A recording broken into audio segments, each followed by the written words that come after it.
vamos a ver la palabra de hoy, Filipenses capítulo 4, versículo 10 al 13. Filipenses 4, 10 al 13.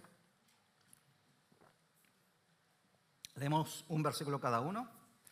Dice, en gran manera me regocijé en el Señor porque al fin se ha renovado la preocupación de ustedes para conmigo. Siempre pensaban en mí, pero les faltaba la oportunidad. No lo digo porque tenga escasez, pues he aprendido a contentarme con lo que tengo.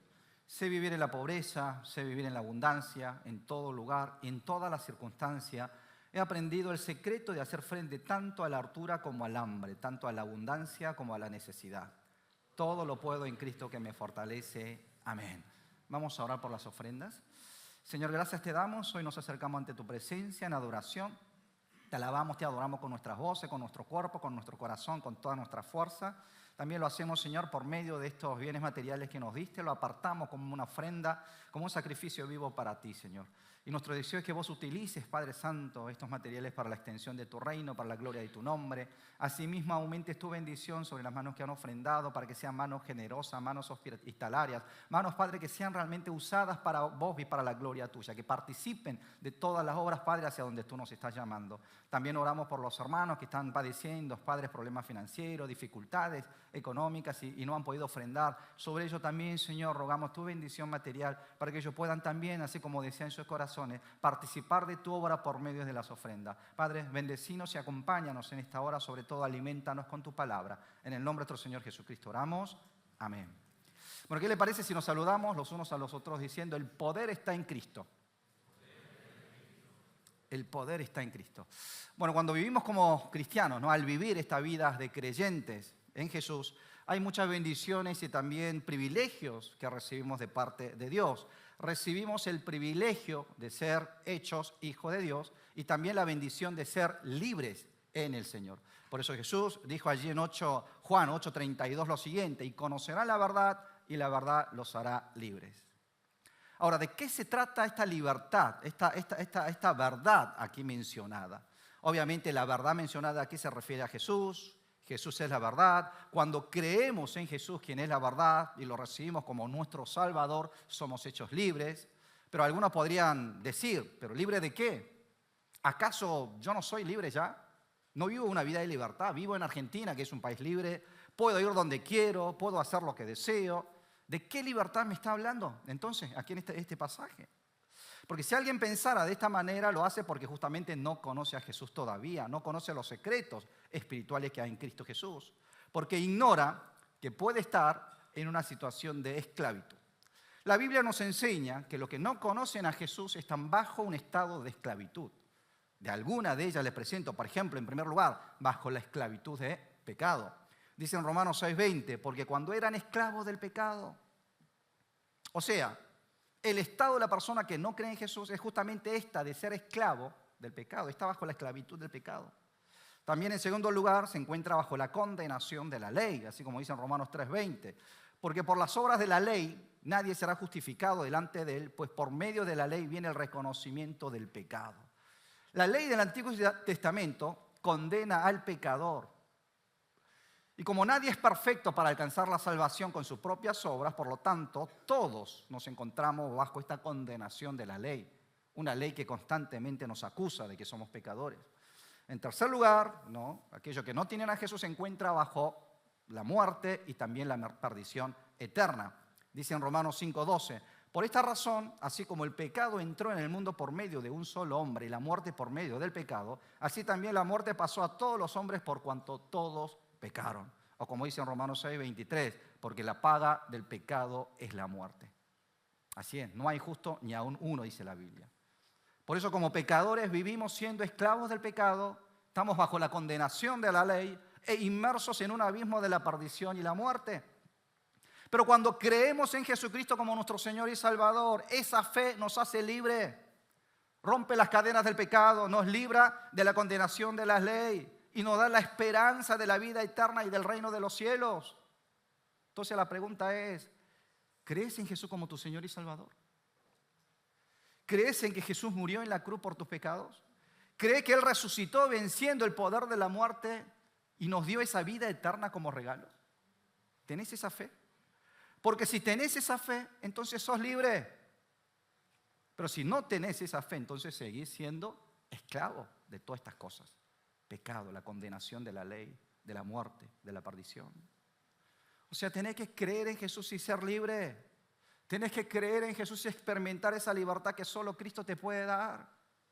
Romanos 6, 17 y 18 dice, pero gracias a Dios, porque aunque eran esclavos del pecado, han obedecido de corazón a aquella forma de enseñanza a la cual se han entregado. Y una vez libertados del pecado, han sido hechos siervos de la justicia. Amén. Eso es lo que sucede cuando nosotros, al escuchar el Evangelio, creemos en Jesús. Somos libertados del pecado. Nos hacemos libres en el Señor. Y el pecado ya no tiene potestad sobre nosotros. Y recibimos de Cristo el poder suficiente para poder vencer el pecado.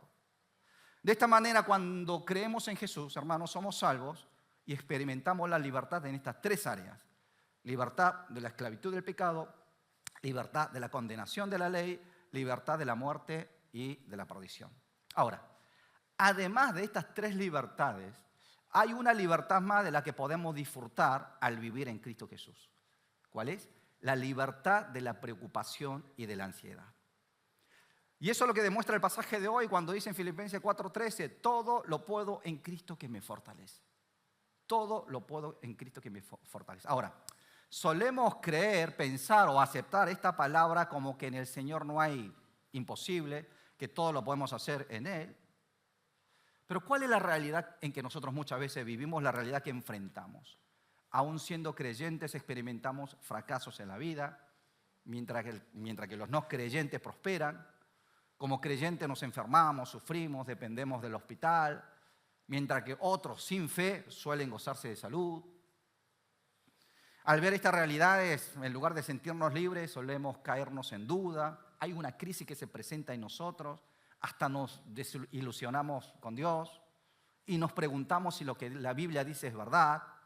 Porque si la Biblia dice, todo lo puedo en Cristo que me fortalece, pero ¿por qué a mí me sale todo mal? Inclusive muchos se habrán preguntado, ¿acaso no deberían resolverse mis problemas si creo en Jesús? ¿No debería vivir, ¿no?, en la prosperidad en lugar de vivir con las pruebas? Si creo en Jesús, ¿no debería sanarme con solo orar? ¿No debería irme bien en mis proyectos, en mis negocios, en todo lo que emprenda? Esa es la duda que a menudo suele aparecer en nuestra mente y en nuestro corazón frente a las pruebas. Pero hermanos, ¿podemos nosotros aprobar un examen sin estudiar, solo teniendo la fe? No. ¿Podemos ser buenos deportistas, buenos en deporte, sin practicar, solo con la fe? Tampoco. ¿No? Hay cosas que debemos hacer y por supuesto que también hay cosas que pueden salirnos mal, ¿no? Porque uno cosecha lo que siembra y eso también es un principio bíblico. Entonces, ¿qué significa realmente esta confesión que está haciendo el apóstol Pablo aquí cuando dice todo lo puedo en Cristo que me fortalece, en aquel que me fortalece? Ahora, cuando Pablo proclama esta palabra, ¿estará él o estaba él pensando como lo pensamos nosotros? Que no hay imposibles, que todo va a salir bien, que creer en Jesús es una garantía de una vida de éxito. ¿Habrá estado pensando esto cuando escribió esto? Porque si eso era lo que Pablo afirmaba, entonces debió con su propia vida demostrar que lo que él decía era la verdad. O sea, es decir, debió tener éxito en todo lo que hacía, haber vivido una vida próspera, reconocida por la gente, demostrando que realmente todo lo podía hacer. Pero ¿saben desde dónde está Pablo escribiendo esta carta a los filipenses? ¿Desde dónde? Desde la cárcel, desde una prisión en Roma. Por eso esta carta se la conoce como epístola carcelaria. Él está encarcelado. Su cuerpo en realidad no es libre, ¿no? Nadie podría alegrarse, ¿no?, ni hacer lo que quisiera estando en esa condición. Sin embargo, sorprendentemente, Pablo no culpa a nadie por estar preso, no se queja tampoco ni murmura contra Dios. Al contrario, dice que se alegra y que es libre. Y sobre todo, que podía hacer todas las cosas en el Señor. Vean lo que dice el versículo 10. En la primera parte dice, en gran manera me regocijé en el Señor. Fíjese que incluso estando en la prisión, él confiesa que se regocija, que está gozoso, que está alegre. Una de las características de esta carta a los filipenses es que la palabra gozo aparece con mucha frecuencia. ¿Saben cuánto en total? Aparece 17 veces. 17 veces. De hecho, este es un libro bastante corto. Tiene solamente 4 capítulos. Pero la palabra gozo aparece 17 veces. Esto significa que él realmente estaba experimentando un gozo que trascendía las circunstancias.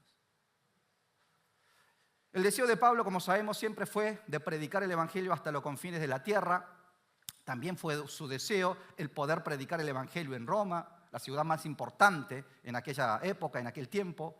Ahora, su deseo se había cumplido. Aunque fue llevado a Roma como prisionero para ser juzgado, de todos modos él ya se encontraba en Roma, estaba en Roma. Aunque no fue de la manera que él quería, Dios lo había guiado a su manera, según la voluntad del Señor, hacia Roma a Pablo.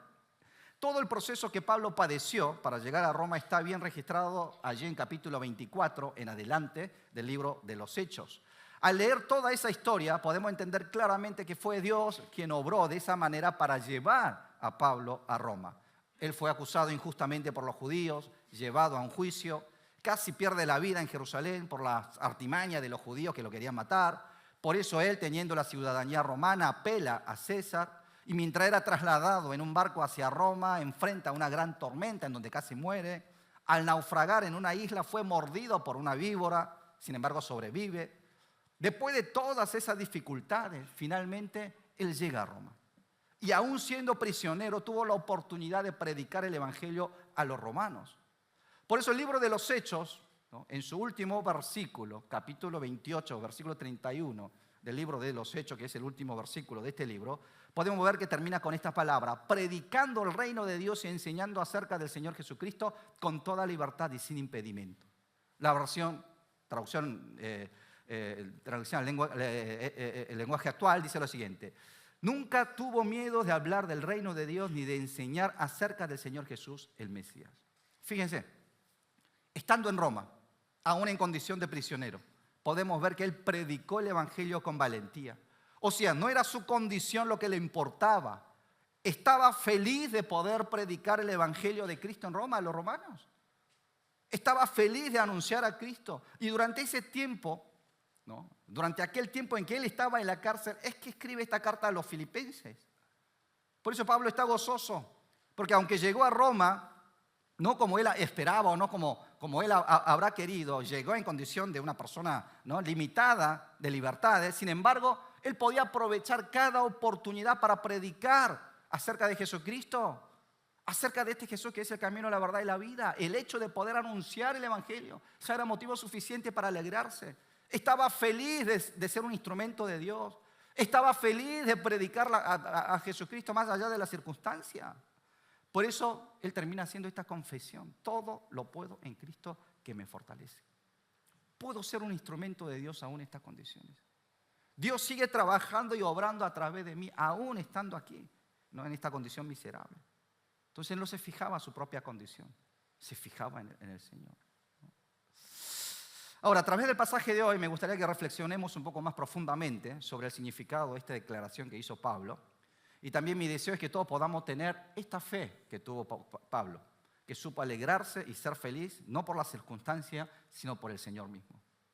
Entonces, en primer lugar, cuando Pablo dice todo lo puedo, se refería a que él podía vivir en un estado de escasez, ¿no?, en la escasez.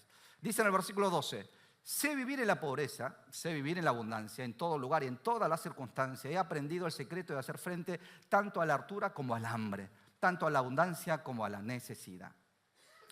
Cuando él habla de la pobreza, aquí literalmente estaba hablando del hambre, no estaba hablando de la escasez. Pero esto no significa que Pablo haya buscado a propósito esa situación de pobreza, sino que está hablando de una pobreza y necesidad que le llegó sin que él pudiera evitarlo, sin que él lo haya buscado. Y esa fue la situación en que se encontraba, ¿no? El hecho de estar preso, ¿no?, por aquellas, ¿no?, acusaciones falsas de los judíos, ser encarcelado injustamente, puesto en una situación de escasez, ¿no? Todo eso era una situación de escasez, de necesidad. Y estas son las realidades que muchas veces suele aparecer también en nuestras vidas, ¿no? A veces la escasez y la necesidad llegan sin que nosotros lo hayamos buscado. Qué bueno sería, ¿no?, que si todos los días tuviésemos nosotros abundancia y nada nos faltara. Entonces podríamos vivir riéndonos, disfrutando de todo todos los días. Sin embargo, la vida no es fácil. Las cosas no siempre salen como nosotros queremos. Hay momentos de tristeza, momentos de dolor, momentos de fracaso, momentos de caída, momentos de necesidad, tiempos de hambre. Y esas situaciones las enfrentan todos los creyentes como los no creyentes. No importa si uno tenga fe o no, las pruebas y el fracaso llegan sin previo aviso a todos. Pero lo verdaderamente importante es cómo nosotros respondemos cuando enfrentamos esas situaciones. Ahí es donde se demuestra si la fe que uno tiene es verdadera o no. Pablo dijo, sé vivir en la pobreza. Esto significa que aunque se presenten situaciones de necesidad, él no se desesperaba, no se desanimaba, ¿no? Esa situación no lo derribaba tampoco. Y Pablo adquirió esta fortaleza a través de la experiencia. Por eso dice, he aprendido, no es que nació ya con esta fortaleza, aprendió a través de la vida, ¿no?, contentarse tanto en la necesidad, ¿no?, como en la abundancia. Como sabemos, Pablo fue un fariseo de los fariseos que perseguía a los cristianos, pero mientras se dirigía a Damasco para arrestar a más cristianos, tuvo un encuentro con Jesús y experimentó una conversión dramática, podemos decir. Pero el problema vino después. Aunque él se había convertido a Cristo, los mismos cristianos no creían en su conversión.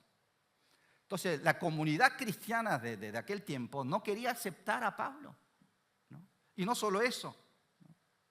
Los mismos judíos que hasta ayer fueron sus amigos, lo empezaron a rechazar, ¿no? ¿Por qué? Porque de pronto se había convertido, ¿no?, digamos, en un cristiano que él estaba persiguiendo. Así fue él perseguido por los judíos, ¿no? La Biblia declara que él fue azotado 5 veces con 39 latigazos cada uno de parte de los judíos. Fue golpeado con palos, apedreado, estuvo muchas veces al borde de la muerte solo por el hecho de creer en Jesús. O sea, no era bienvenido ni hacia los cristianos ni hacia los judíos, ¿no? Esa fue la primera etapa de su conversión, ¿no? Vivió todo tipo de sufrimiento. Ahora, siendo ya anciano, él ahora se encontraba en Roma, estaba preso en Roma. Y fíjense que él no tenía familia que lo acompañara, no tenía posesiones, sus manos y pies estaban encadenados, pasaba noches sin dormir, sufría hambre, sed, frío. Y atravesando todas esas situaciones, hubo una cosa que él aprendió, ¿no?, luchando por el Evangelio, padeciendo rechazos, penurias. ¿Qué aprendió? Aprendió el secreto del contentamiento. Estar satisfecho sin importar la situación que se le tocara vivir. Por eso confiesa de esta manera el versículo 11. No lo digo porque tenga escasez, pues he aprendido a contentarme con lo que tengo. Aprendió a contentarse con lo que tenía. ¿Y qué es el contentamiento? Es estar satisfecho sin importar la situación en que uno podía estar. Es estar agradecido a Dios siempre por lo que uno tiene ahora. Es tener un corazón que no es sacudido por las circunstancias y puede alegrarse y contentarse sin importar el entorno. Eso es contentarse, y eso era lo que tenía Pablo. Sin embargo, hermanos, ¿cómo somos nosotros? ¿Cómo es o cómo está el corazón de ustedes? ¿Se contentan o se descontentan fácilmente? Porque a veces pasa que yo, teniendo 10 en mis manos, cuando veo a alguien al lado que tiene 11, inmediatamente nos ponemos descontentos, ¿no? Esas comparaciones que solemos hacer en la vida nos lleva a vivir una vida de miseria, de un sentimiento de miseria. No es que estemos, ¿no?, en una condición de miseria, ¿no?, sino sentir que tenemos esa miseria, ¿no?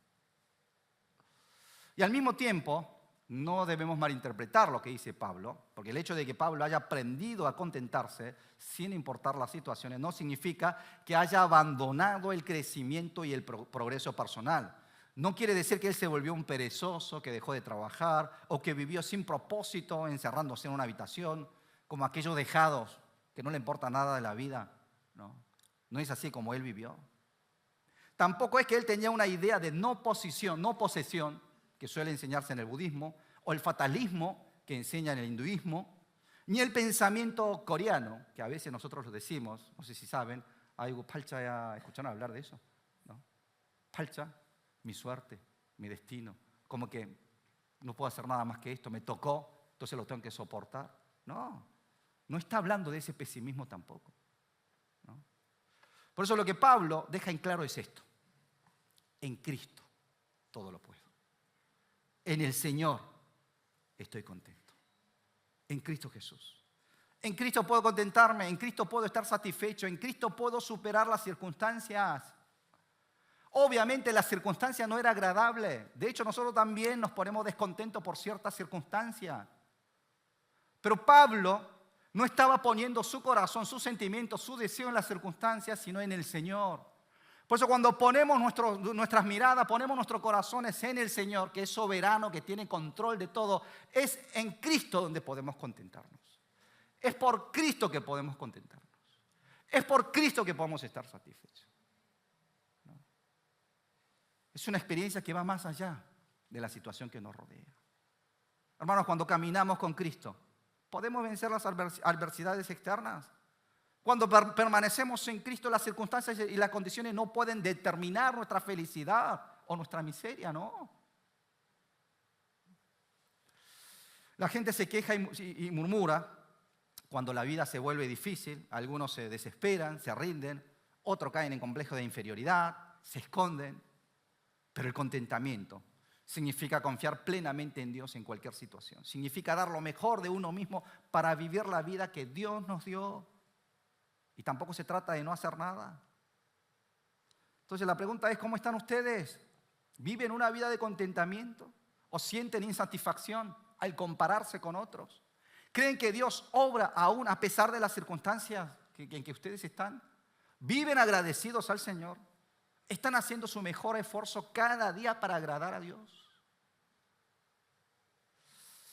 Una historia para reflexionar. Dice que había un matrimonio de misma edad que cumplieron 60 años cada uno, y los dos se pusieron a orar a Dios, cada uno por su lado, y mientras oraban, dice que apareció un ángel. El ángel preguntó a la esposa cuál era su deseo, y ella respondió: mi deseo es hacer un viaje alrededor del mundo con mi esposo. Entonces el ángel le concedió ese deseo y le regaló un paquete completo de viaje para ella y para su esposo. Después el ángel le pregunta al esposo cuál es tu deseo, y el esposo le responde: he tenido una vida matrimonial insatisfactoria, por eso mi deseo es vivir con una mujer 30 años más joven que yo. No se ve que él no era Fernando Bechet, ¿no? Estaba insatisfecho, ¿no? Una vida matrimonial insatisfactoria había vivido. Cuando dijo eso, el ángel le cumplió el deseo. ¿Pero cómo le concedió? Le aumentó la edad al hombre 30 años más. Y llegó a tener 90, envejeció 30 años más, ¿no? Mientras que su esposa seguía teniendo 60. Bueno, en la vida, hermanos, va a haber cosas que nos desagradan, ¿no? Que producen insatisfacción, es cierto. Pero debemos tener un corazón agradecido delante de Dios, un corazón que confía en Dios, que sabe contentarse por Cristo, creyendo que lo que Dios ha dado, lo que Dios nos ha dado, es lo mejor para nosotros. Lo que tenemos es el mejor regalo de Dios, ¿no? Que podíamos haber recibido. ¿Saben quién es la persona más rica del mundo? ¿No? La persona más rica del mundo no es el que tiene mucho, sino es la persona que está satisfecha con lo que tiene ahora. Si vos estás satisfecho ahora con lo que tenés, sos una persona rica. Por eso Pablo dice en 2 Corintios 6, 9 y 10, dice: como no conocidos, pero bien conocidos, como muriendo, pero he aquí vivimos, como castigados, pero no muertos, como entristecidos, pero siempre gozosos, como pobre, pero enriqueciendo a muchos, como no teniendo nada, pero poseyéndolo todo. ¿No? Pareciera que no tiene nada a la vista del mundo, a la vista de la gente, pero Pablo dice: no, poseo todo, tengo todo. Esta es la actitud de una persona que sabe contentarse en Cristo Jesús. En segundo lugar, cuando Pablo dice todo lo puedo, quiso decir también que él podía vivir en abundancia. Si volvemos al versículo 12, vemos que dice: sé vivir en la pobreza y sé vivir también en la abundancia. ¿Qué significa la abundancia aquí? Significa tener de sobra, es estar saciado. Pablo aquí no une ahora la abundancia con la pobreza como si fuera algo mismo, ¿no? Sin embargo, podemos ver que él utiliza 2 veces el verbo sé, de saber. Sé estar en la pobreza como sé estar, o sea, son 2 condiciones distintas. Ahora, lo interesante es que Pablo separa estas 2 experiencias. ¿Saben por qué? Porque muchas veces lo que ocurre cuando nosotros unimos estas experiencias, aquella persona que en un momento había sido pobre, después se enriquece y empieza a vivir una vida de abundancia, es muy difícil que esa persona regrese hacia la vida pasada, ¿no? Es muy difícil que esa persona soporte vivir en la pobreza, en esa vida que antes estaba. Pero lo interesante es que Pablo dice: no importa cuál sea la situación que me toque, puedo un día estar con abundancia, lo puedo vivir, estar contento. Al otro día puedo estar en necesidad y seguir estando contento en Cristo Jesús. No es que le cuesta volver a la pobreza, no me afecta en lo absoluto. Puedo estar en dos condiciones. Una vida que no es movido por lo que tiene, por lo que posee o por la circunstancia que le pueda tocar.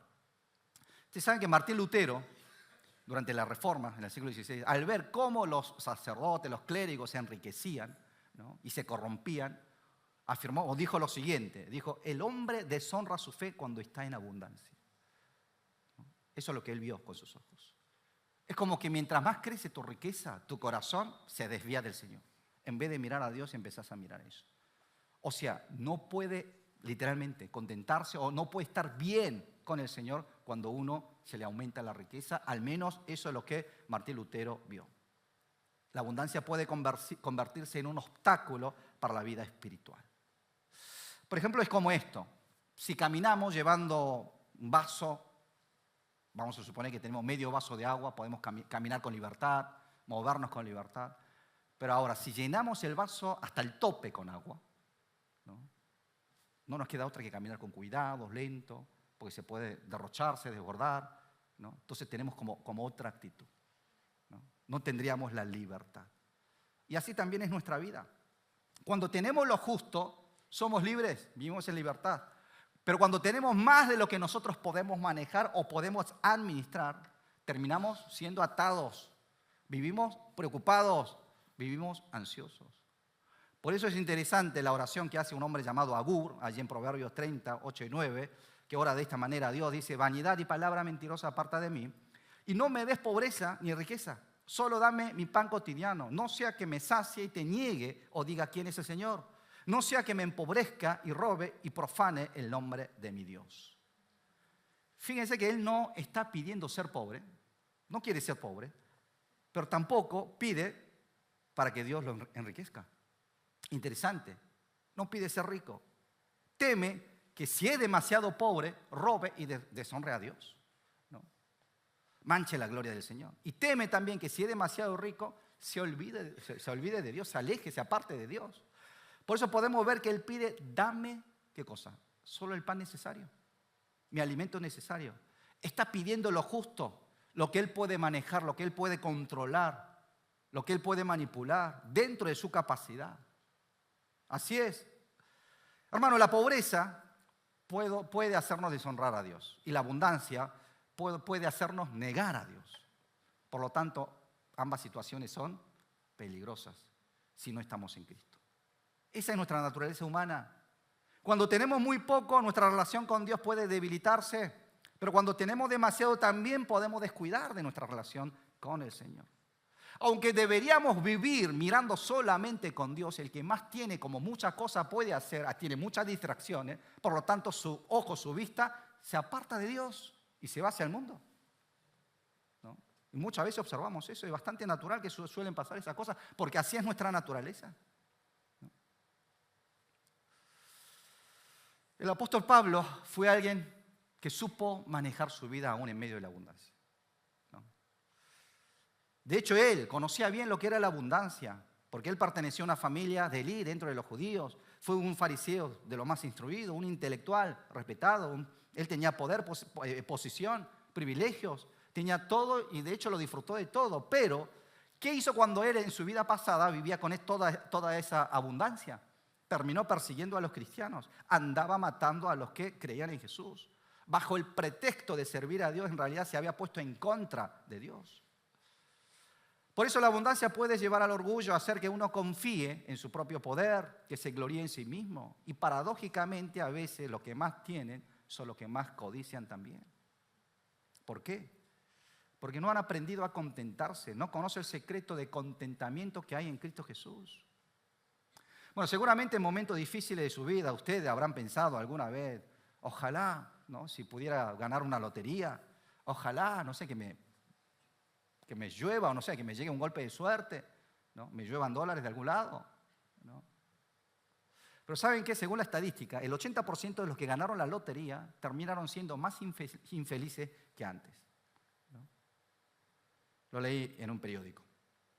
Cuando alguien recibe una riqueza que no puede manejar, no sabe valorarla, la derrocha fácilmente y la usa sin sabiduría, ¿no? Y termina corrompiéndose. Por eso cuando Pablo dice, sé vivir en abundancia, significa que aunque él tenga mucho, reconoce que todo eso ha venido de Dios y lo administraba con fe, sin dejar de mirar al Señor. Seguía mirando al Señor. Por eso, hermanos, lo importante no es cuánto tenemos, sino qué hacemos con lo que tenemos. Por eso, si ustedes desean recibir una bendición material, primero deberían orar y preguntarse, ¿qué haré con lo que Dios me dé? O si desean la salud física, también deben preguntarse, ¿para qué voy a usar este cuerpo? ¿Cómo serviré a Dios con él? Y si hay alguno de ustedes que viven hoy en abundancia, entonces también deben pedir la sabiduría al Señor para administrar bien la abundancia con la voluntad de Dios. Y para que eso no les sea motivo de tropiezo, sino que pueda ser un instrumento para glorificar a Dios. En el libro Cartas del Diablo a su sobrino, escrito por C.S. Lewis, dice que una de las estrategias más peligrosas que usa Satanás para enfermar la fe de los cristianos es sembrar continuamente la prosperidad en su vida. Se va enfermando. Así que, hermanos, recuerden esto. La abundancia en sí no es ni bendición ni maldición. Pero sí se puede convertirse en bendición cuando nosotros lo usamos para el Señor. Pero si eso nos aleja del Señor, se termina siendo una maldición. Solo cuando en medio de la abundancia seguimos mirando a Dios, guardamos la fe y vivimos obedeciendo la palabra, entonces la abundancia se convierte en una verdadera bendición para nosotros. Amén.